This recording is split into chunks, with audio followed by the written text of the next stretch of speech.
Good afternoon. Welcome to the Man Cave. We've got an early edition today because today's a bit of a bittersweet day.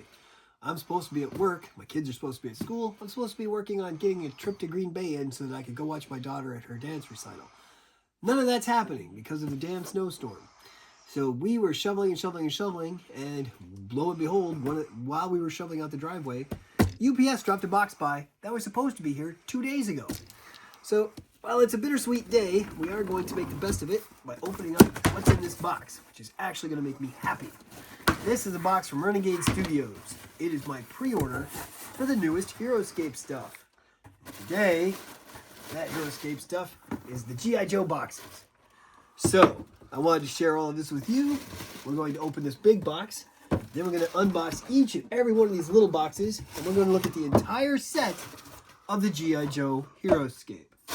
Now, one of the things that Heroscape did not do when they just lowered all their prices on their boxes for their upcoming stuff was go back and lower the boxes on some of these. So even though this set and this set are common sets, right now I only have one of each. I'm not going to be able to do the multiples for a while.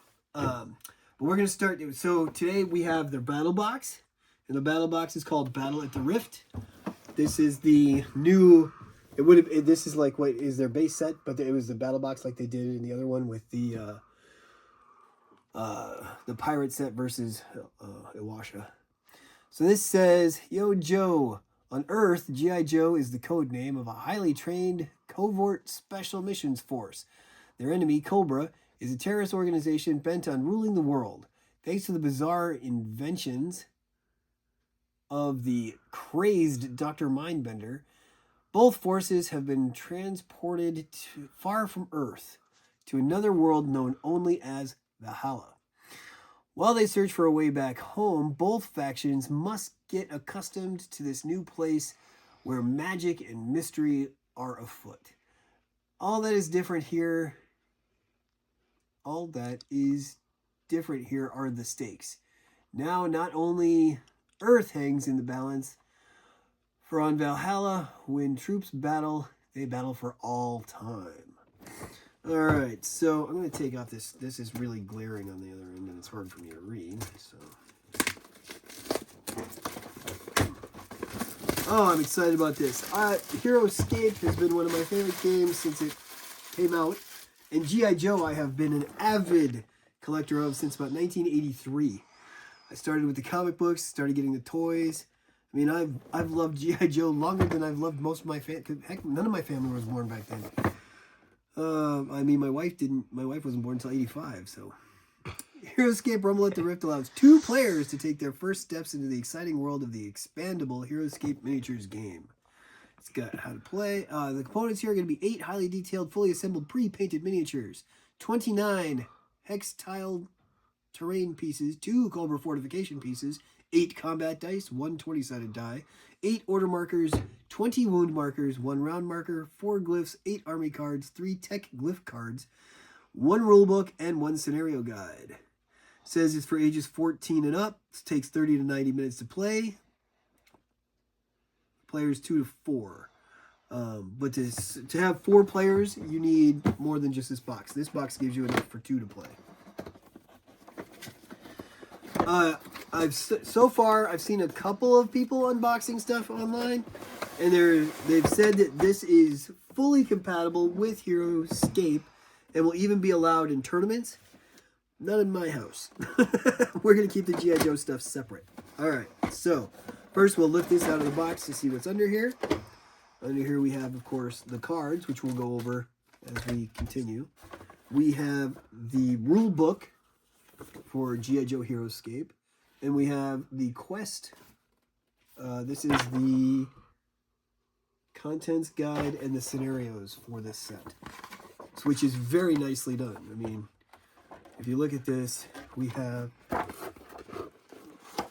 scenario 1, 2, 3. Okay, so we've got 3 scenarios. We've got a little bit of lore pieces. Visions of Joe, visions of Cobra. One of the things that I noticed right away on these cards is they do not have a Valhalla general. The Joes have a G.I. Joe symbol, so the Cobras probably have a Cobra symbol. That, to me, means they're doing their own separate fight. They're not involved in the War of Valhalla. So we have, these are the, let's see, we have concrete and asphalt. Let's see which one's which. These are asphalt. So we have 24 hex asphalt pieces. That is the first time that pieces like this have been made in this size. Asphalt and concrete were also part of the Marvel set years ago.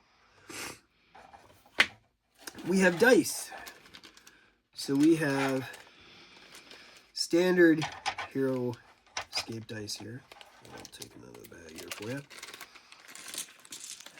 First we have our 20-sider, and it's a very pretty blue color.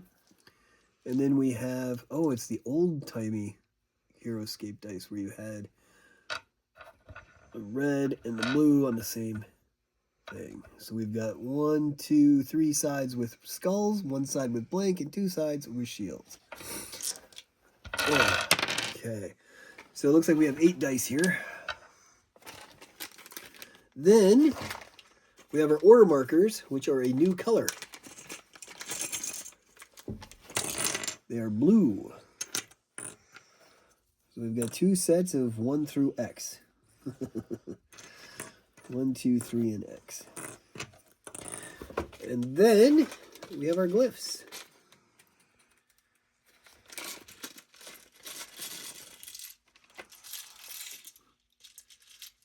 We've got our wound markers, which are fairly standard. We've got an order a round marker. Again, these are fairly standard. I'm going to just put those right back here in the bag. Some of them go away. But our glyphs, we have 1 glyph of Brandor, the artifact glyph that is typical. And then we have 3. These are the new glyph type. I believe they are called... Oh, it just says glyphs. That's not right. They're a specific kind of glyph. They're tech glyphs, I believe is what they're called. We have nanite shielding, which is a tech glyph. We have nanotoxin coating, which is a tech glyph. And we have a jump pack, which is a tech glyph. And these are the same, these are like treasure glyphs in the main game. They're calling them tech glyphs here because G.I. Joe is technical. All right, on to the pieces. This is what everybody wants to see. Here we have Scarlet.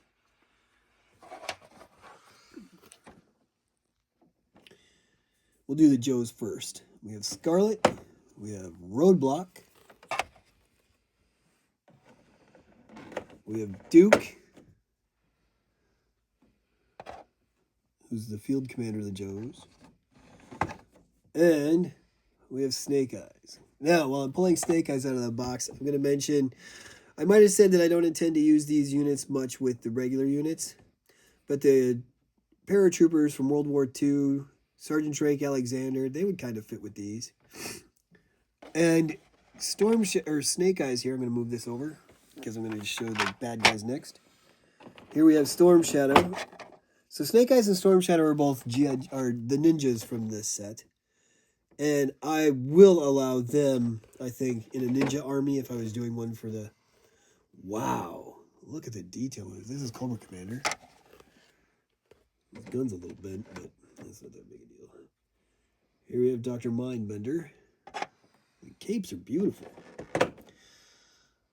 And then we've got one of the best villains of all time, Destro. All right, and to separate our Joes from our Cobras, we have, oh, nice. These are line of sight blockers. And as you can see, they set in between the tiles. That's solid. And it's done nicer. In the old days, they had these walls for the original set. Can you see how that... It's just going to sit nicely. There we go.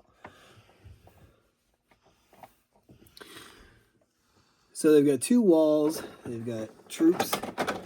Here we have 1, 2, 3, 4, 5, 6. That was the asphalt, so this is concrete. We have 6 3-tile pieces for the asphalt. we have what appears to be 5, 1, 2, 3, 4, 5 of the 7 hex tiles of asphalt. We have a new type of terrain. 1, 2, 3, 4, 5, 6. This is the toxic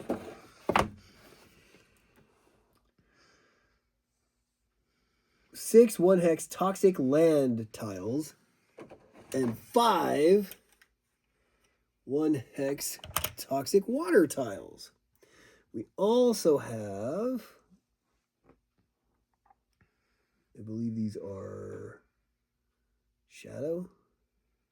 Yes, we have 5 1-hex shadow tiles. Which, in some of the things that I heard people talking about, that's their biggest problem with this set, is they think that there's not enough of this. But, I mean, we're getting a lot here. The problem that I have is in the urban set that they sell, that doesn't come with any of these. So the only way so far to get toxic, I don't know about shadow, I think shadow's in caverns, but the only way to get this toxic stuff is to buy this set. And this set comes with these 8 guys that we now have that are unique. So there's no way I'm buying it again. Maybe they'll sell parts. They'll give us extra toxic pieces later. All right, so we're gonna go over the cards real quick to match the heroes. While I do this, we'll take the hero and we'll put him on that 7-tile hex. So the first one is, we'll go in order.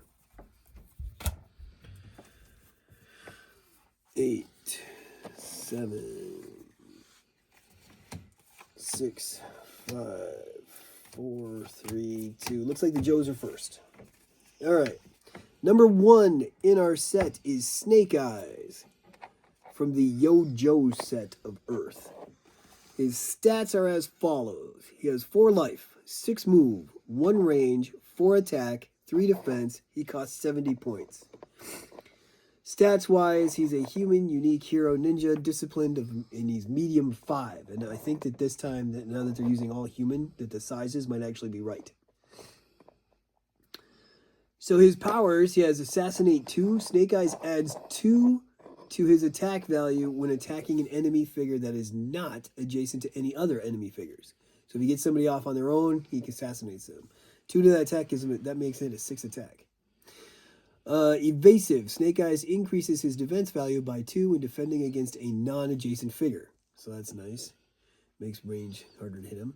He also has Phantom Walk. He can move through all figures and will never take a leaving engagement attack. That's fairly standard for ninjas. So that's Snake Eyes. So here's his card art. And that's the basic side, and then the other side's on the back, but I think the art looks prettier on the side. All right. Next we have Duke. No, that's Roadblock. I forgot you were a G.I. Joe fan. Yes, we have Duke. Never seen it. Don't know what it is at all. So this is Duke. He's a human unique hero who's a soldier inspiring, medium 5. He has 5 life, 5 move, a range of 6, an attack of 4, defense of 3 for 140 points. I can't believe he costs more than Snake Eyes. That just seems wrong. But he's got range. They could have given Snake Eyes some sort of star attack, but whatever. G.I.JOE is his first power. The first time each round you reveal a numbered order marker on this army card, instead of taking a turn with Duke, you may take a turn with up to 2 G.I. Joe or soldier heroes that you control. Duke can be one of those heroes, so that's kind of cool. It's a bonding thing. Lead by example is his second power. When Duke has as a revealed order marker on his army card, other G.I. Joe and soldier figures that you control within 2 clear sight spaces of Duke, add 1 to their attack value. So that's nice. He's inspiring and he bonds. That's pretty powerful. All right, so here's his card.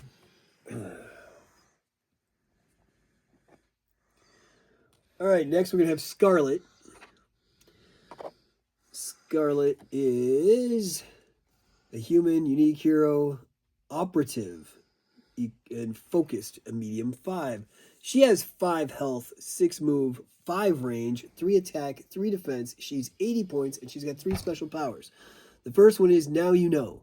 At the start of a round, after rolling initiative, you may look at all unrevealed order markers on one enemy army card, and then you may move 1 order marker from a G.I. Joe or soldier army card that you control to another G.I. Joe or soldier army card that you control.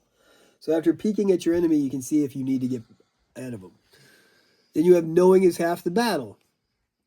When Scarlet makes an attack, the target figure lowers its defense value by 1 for every revealed order marker on its army card. So if she goes after people that have already gone, they lose defense. That's interesting. Then we have Lethal to the Bone. Once per turn, after attacking, you may move Scarlet up to 2 spaces to make another normal attack against an adjacent figure. That's kind of cool. That bouncing thing, that's sort of like, who's that ninja? Was it Shori? Yeah, I like that. All right. If they end up if they keep the G.I. Joe stuff around for a while, they may one day make her a ninja.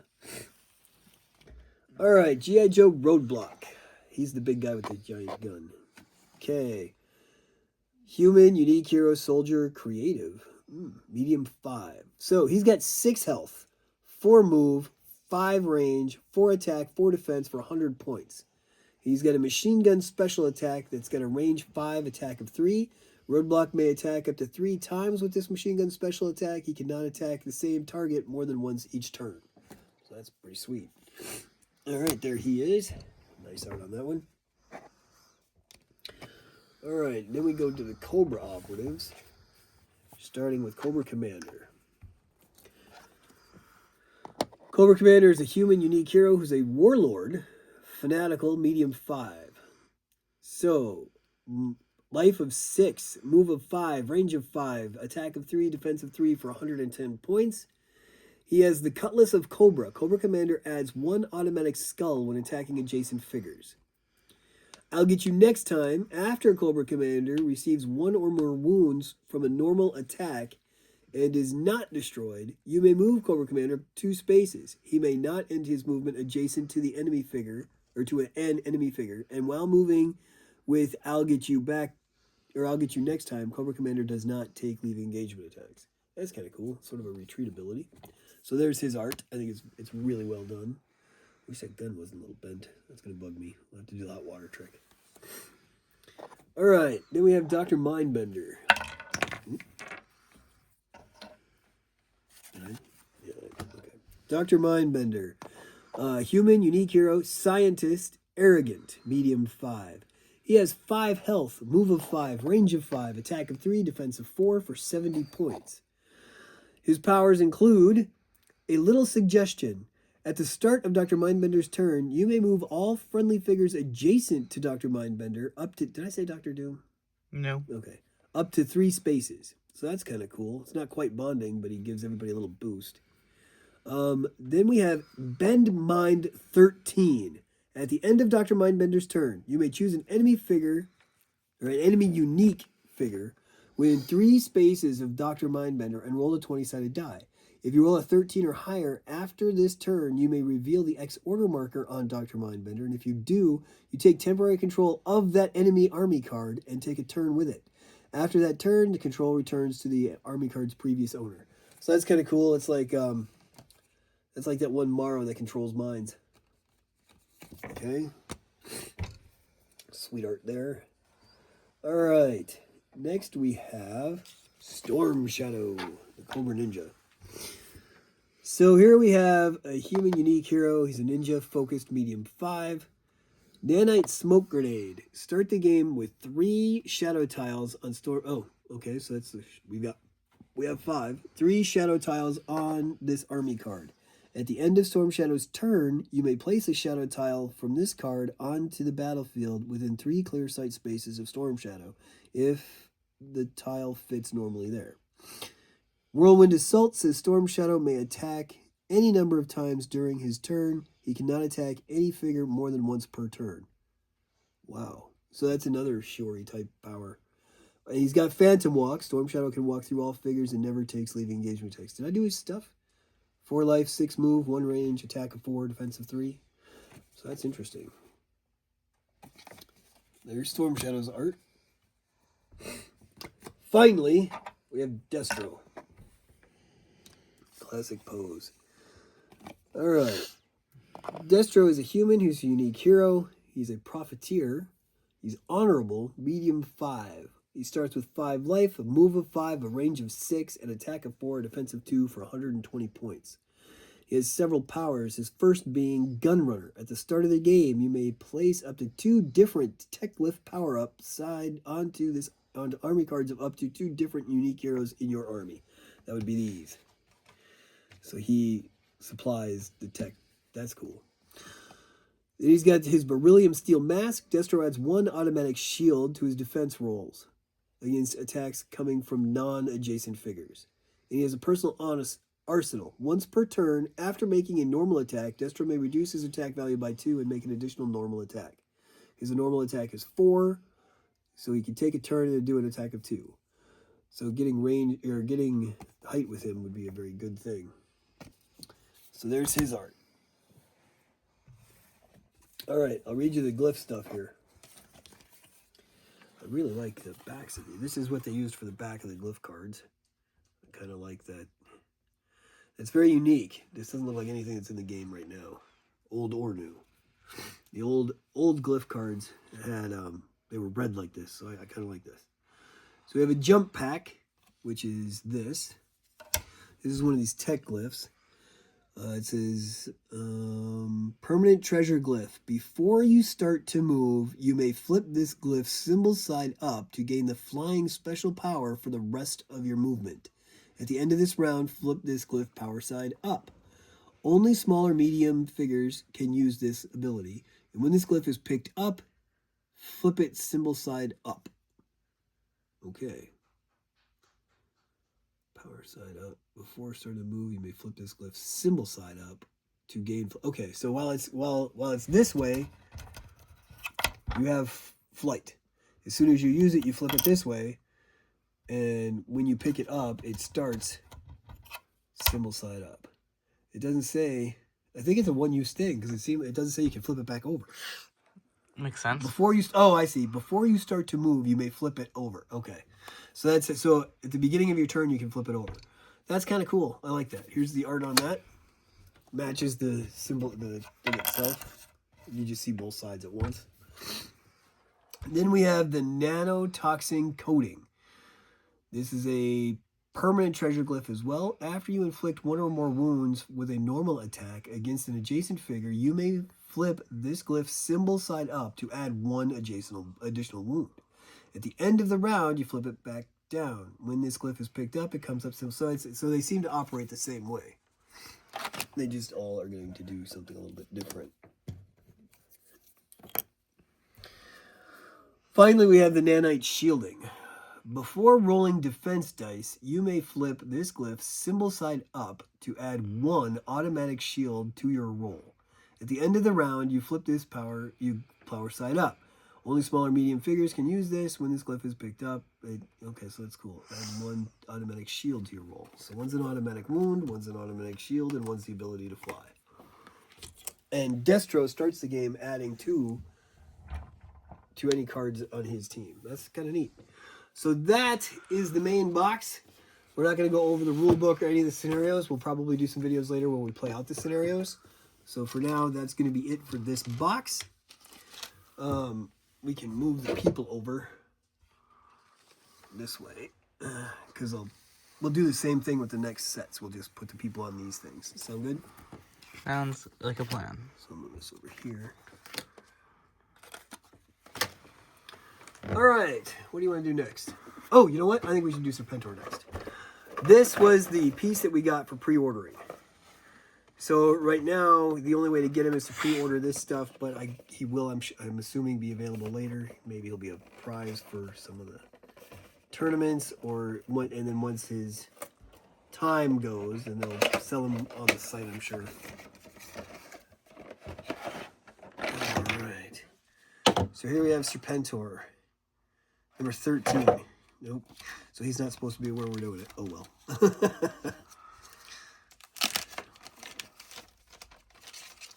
So here is... Wow. Dude, this guy looks cool.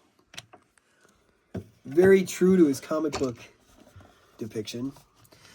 The back of the box says, under careful direction from Destro, Dr. Mindbender has created a monster That monster is called Serpentor, and since he first strode from Mindbender's experimental tank, he's taken Cobra by storm.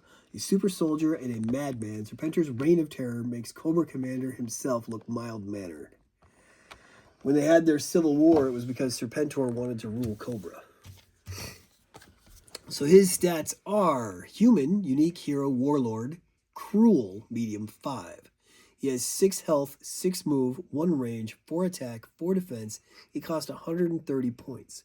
He has several special abilities, starting with the double attack. Once per turn, after attacking with Serpentor, you may make 1 additional normal attack. Cruelty for its own sake. Figures adjacent to Serpentor subtract 1 from their defense value. I'll do it myself. Once per round, you may reveal a numbered order marker on an army card in your army, and you may move that order marker to Serpentor instead, and then reveal it. That's cool, so he can steal turns from other people. So here's his art.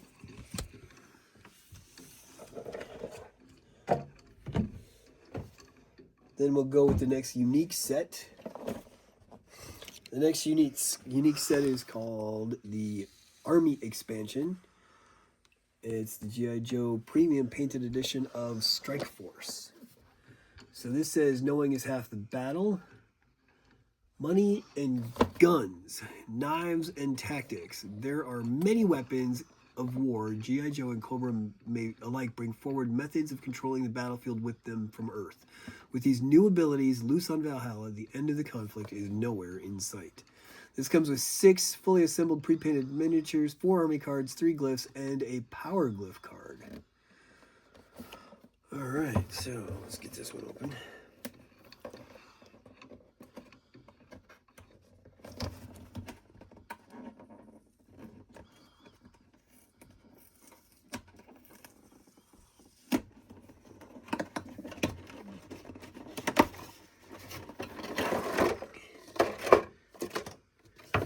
Okay, so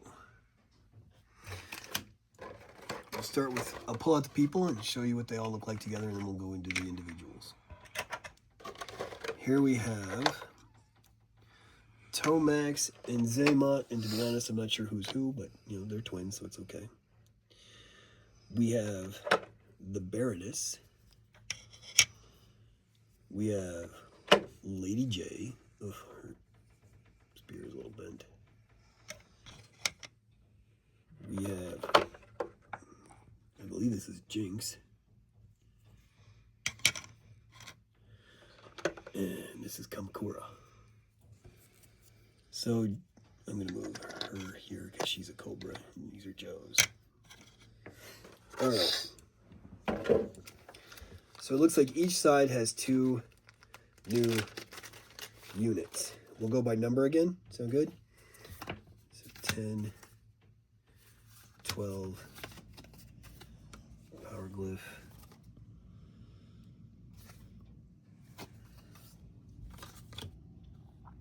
Alright, so number 9 is the Baroness. Let's start with her. She's the one on her knee. Okay, Cobra Baroness. A human, a unique hero, operative, cruel. She has 5 life, move 6, range 7, attack 4, defense 3 for 120 points. She has an ability called Intelligence Chief. The first time each round you reveal a numbered order marker on this army card. Instead of taking a turn with the Baroness, you may take a turn with up to 2 different Cobra or agent heroes that you control. Baroness can be one of those heroes. So that's kind of like Duke's was. It's a bonding thing. False Orders 16. At the end of Baroness's turn, you may choose an enemy figure within 6 clear sight spaces and roll a 20-sided die.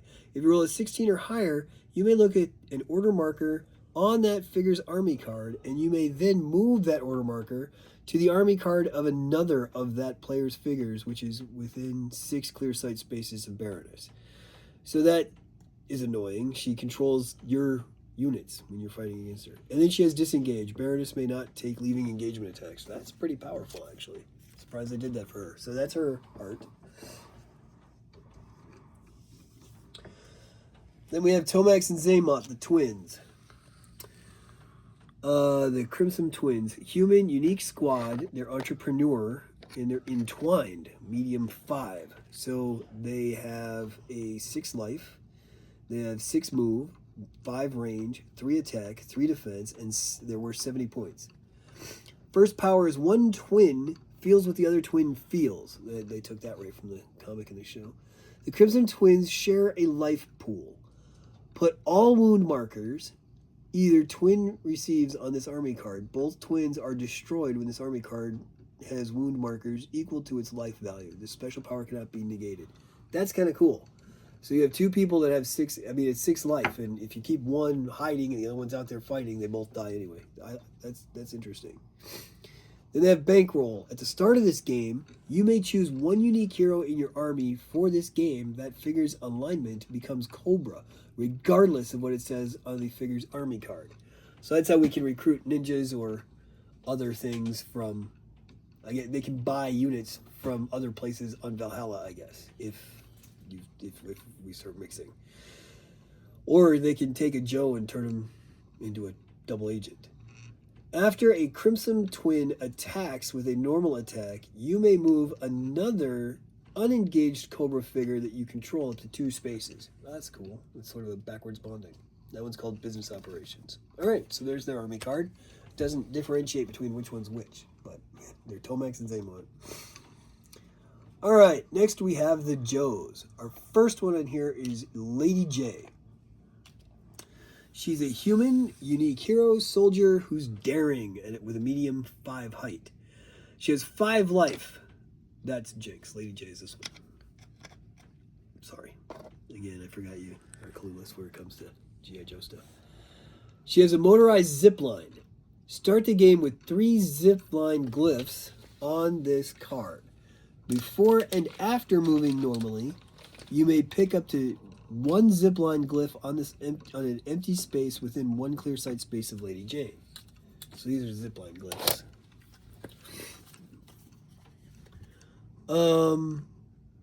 Master of Disguise 14. The first time each turn that Lady J is targeted for an attack by a squad figure, you roll a 20-sided die. If you roll a 14 or higher, Lady J cannot be targeted by that attack or any other attacks this turn. So that's kind of cool. That I believe that's, I don't know who that's like. I think Shuri has something like that, doesn't she? Where you roll a 14 and you can't target her. Okay. All right, and then we have Jinx and Kamakura. They are human. It's a human unique squad. They're ninja. They're tricky. They're both a medium 5 height. They have 3 life as a squad. They have a move 6, a range 4, an attack of 2, defensive 4 for 90 points. So they have learned from the master. After revealing an order marker on and before taking a turn with this squad, you may first take a turn with a ninja hero that you control. So that's a kind of reverse bonding there. That's nice. So they would work good with Snake Eyes. They could go with Storm Shadow if he was somehow working on your team. And then any of the ninjas from the Valhalla sets. Coordinated Takedown. While attacking, you roll 1 additional attack die for each other friendly ninja adjacent to the target. So they work as a, that's cool. And then they have Phantom Walk. Members of the squad can move through all figures and never take leaving engagement attacks. Standard ninja fare. All right, so I'm gonna repeat what this zipline thing is, which goes with Lady J there. And again, it's got that cool back of the, well, this is the same glyph as the tactical glyphs, but this one's a, I don't know why it's different. This is a permanent power glyph, that's why. Once per turn, when a small or medium figure ends its movement on a zipline glyph, while moving normally, you may choose another zipline glyph within 6 spaces of that one, and place the figure on a space within 1 of it and on the same level as that glyph. A figure that is engaged when it starts to zipline will take any leaving engagement attacks, and figures may move over a zipline glyph without stopping. So it's like if you had one here and you had one over here, that won't work because they're not on the same level. But if you had one there and you had one way over here, is that within 6 spaces? 1, 2, 3, 4, 5. Yep. You could you end your turn. If you're here, you can jump all the way over here or end in either one of those, or even over here. So that's kind of cool. But you do take leaving engagement attacks when you're doing it. I like how that works. All right. So there's. It's funny. They did not give us a card for the Glyph of Brandor in the main set. All right. Let's see what's next. We have 2 common squads. We have a G.I. Joe common squad, and we have a Cobra common squad. I think so far we've been going with, well, the first set was G.I. Joe first, right? And then it went to Cobra, and then it went to Cobra, and then G.I. Joe. So now we'll do G.I. Joe. This is the Common Army expansion called Green Shirts and Battlecopter. So the back says, fighting for freedom over land and air. This new battlefield may not be their home, but the rank and file troops of G.I. Joe won't let that stop them from joining the fight on the side of justice. Neither will they leave their new comrades in arms behind should they fall. As air support provides opportunistic cover fire, the daring green shirts fight to bring every last soldier back home.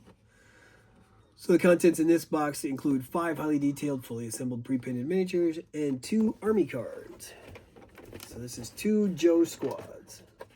Well, it's a Joe squad and then a common hero. And again, I've heard it said that you want multiples of these. Normally when it comes to common squads, I try to get 3 of each. Right now, financially, I might have to wait a while. That is a lot of plastic to put this thing together. And here's our squad. We have our green shirt squad, which appears to have 4 people in it. And I heard some people saying that the paint job looks a little wonky, especially on the faces. And yeah, I'm not disagreeing there. Looks like we have 2 male soldiers that are standing. Oh no, we've got a male soldier standing, another male soldier standing, a female soldier standing, and a female soldier taking a knee.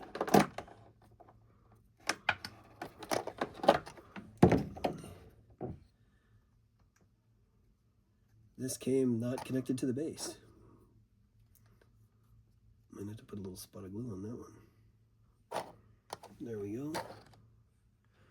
So this is our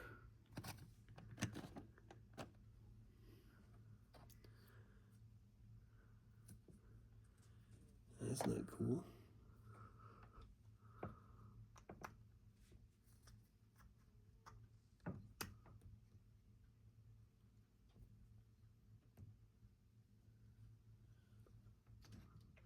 There we go. Just have to be real careful with it.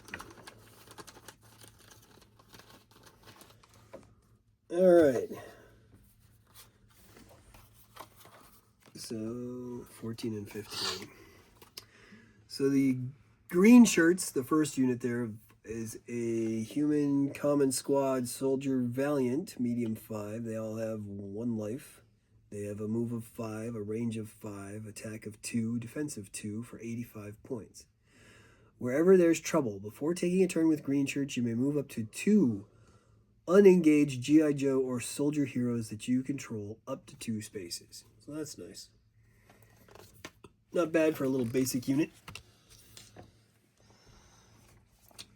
And then we have the Battlecopter. The Battlecopter is a human common hero, Scout, Bold, Large 10. Has 2 life, move of 5, range of 5, attack of 2, defense of 4 for 35 points. It's got a strafe special attack, line 5, attack 3. Friendly figures are not affected by strafe special attack. That's nice. So the height include its flying bit. Yeah, that makes sense. And then that's accurate then if these are all medium 5s. Yeah. They're doing much better. Although technically it said everyone here is this medium 5, meaning the Cobra, this guy's supposed to be the same height and he's a little taller. Well, within that range, I mean, typical humans normally are different sized. I mean, the one that's the 2 kneeling down are also size 5. Well, that's because I assume it's taking into account when them standing up. Right. Well, Spencer's got that weird cowl thing, so whatever.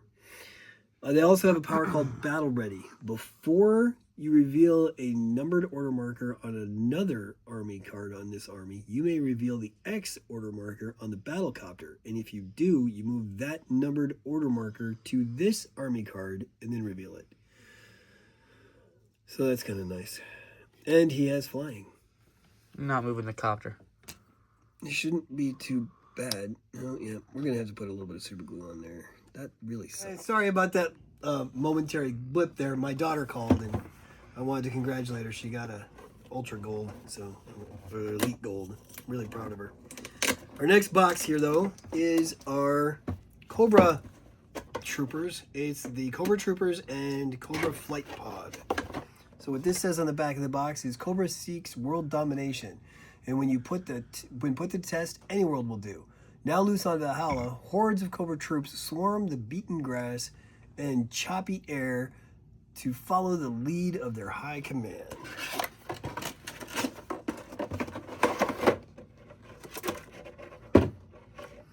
Okay, so half the size because their battle pod is quite a bit different. We'll have the same problem here. There we go. Okay, so there's their flight pod. And they also have a troop set of 4.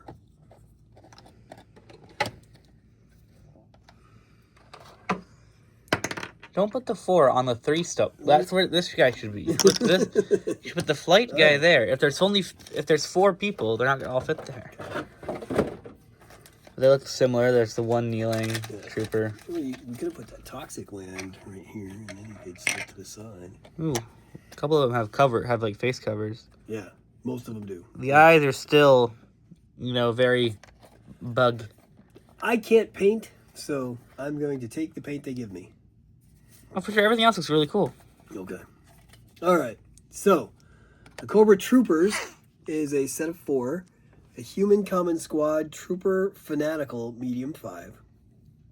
They've got 1 life, move 5, range 6, attack 1, defense 2 for 70 points. They have villainous bonding. Whoa. Before taking a turn with Cobra Troopers, you may first take a turn with a warlord or profiteer hero that you control. So the warlords were Serpentor and Cobra Commander. Is Destro a profiteer? I know that the twins were. I don't even know who that is, so I don't know. Destro's the guy with the silver face. He is. He's a profiteer. And I'll bet. Mindbender was a scientist, not a profiteer, so he won't work with that. What about Baroness? Where is she? Right here. Nope, she's an operative. All right, so they can bond right now with the twins, with Destro, or with either of the 2 warlords, Cobra Commander or Serpentor. That's not bad. And I mean, if you do mix with Valhalla, there's plenty of warlords out there. Then they have Coils of Cobra. Cobra Troopers add 1 to their attack value for each adjacent unique Cobra figure that you control. All right. So first you move Baroness, then you move these guys, allowing them to move Destro, and then they all catch up. That's cool. I like that. So there's the art for those. Very cool. Then we have the Cobra Flight Pod. Cobra Flight Pod has an air-to-ground missile attack, range 4, explosion 1, attack 3. Explosion 1. I wonder what that means. Human, common hero, scout, tricky, large 9. So that's a little smaller than the copter.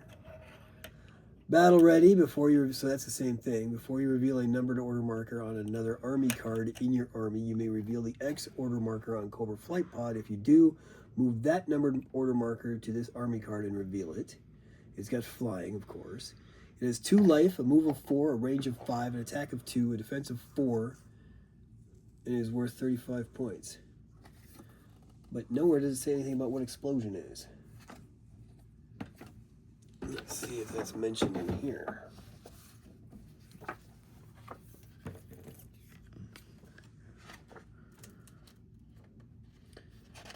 Introduction, basic game guide, battle begins, army card, move, figure, obstacles, up and down, special tiles. 2 types of special tiles, the shadow tiles, the toxic water tiles, designed to be placed on top of the interlocking terrain tiles to apply additional effects. Well, the explosion is the attack.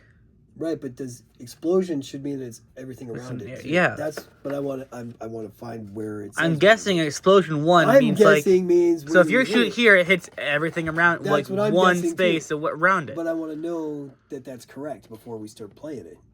Well, it wouldn't be in the tiles area. Sight, adjusting figures, looking for hidden figures. Resolving an attack, ending the battle. Scenario book, choose your army, gather your book. Maybe it's in each scenario. No, because they wouldn't be in the scenario. These cards didn't come with it. Refs. Battle begins. Did this box come with anything? Like, no, there's nothing in the box. All that came was the 2 cards. what about the back of the box? Is that anything about explosion? Back of the box. Reinforce your ranks. No. There might be a fact somewhere, but line of sight, engagement, attack, multiple engagements, leaving battle. Dice, dice, dice, victory conditions. Round, clear sight, flying. This is all the same stuff as... It's a basic rule book here, so it's not in that. The color should be different. Why? Well, like this guy, right? Yeah. Bad guy. Green, because Snake's green. Yeah. But then all of the other bad guys are wearing blue. And the blue looks better than the green, because Army Green looks bad in general. Well, Army Green is also the good guys. I don't care. And then, but then the snakes aren't blue. Snakes are green. Cobras aren't blue. Cobra has been blue from the very start of G.I. Joe. And I'm saying that's stupid. Cobra Commander is wearing mostly blue, and everybody wears what he wears. If you change that blue to a green, I think he would look better in green. He's a royal blue because he feels he's royal. Then it should be purple, because purple's royalty, not blue. I don't know what to tell you. Cobra has always been blue. Colors are dumb. Battle Pod is, the old toy, it was white instead of gray. I kind of think I like the gray better. But the white made the red of Cobra pop before. I think the red of Cobra would also pop better on the green than on the blue. Because the dark blue and the red... It's okay for you to have an opinion. Just know that you're wrong. I'm not, though. Toxic Land. I found what that does. A figure on Toxic Land space subtracts 1 from its defense value. That's cool. We didn't even care about that. Toxic Water. Figure on Toxic Water spaces will subtract 2 from its defense value. Toxic Water tile counts as a water tile, but figures do not have to stop their movement when they land on it. Shadow. Small, medium, or large figure on a shadow tile will add 1 to their defense value. Oh, that's why Storm Shadow can take 1 with him. That's kind of cool. They did that with one of the old D&D pieces. There was a ninja that did that. So yeah, I am not seeing anything on Explosion. And I don't remember who else has one. There's a grenade special attack that the World War II guys have. He's hanging off of it.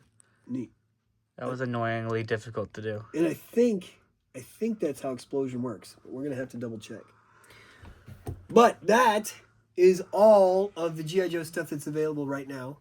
Like I said, in a perfect world, I would have gotten 3 of these and 3 of these, but that'll take a bit. I'm definitely going to have to order another one of these. I don't want a broken one. But that's where we are right now. We will probably set up and play some of this stuff, and when we do, well, maybe you guys can join us. But until then, may all your rolls be crits. Have a good night from here at the Man Cave.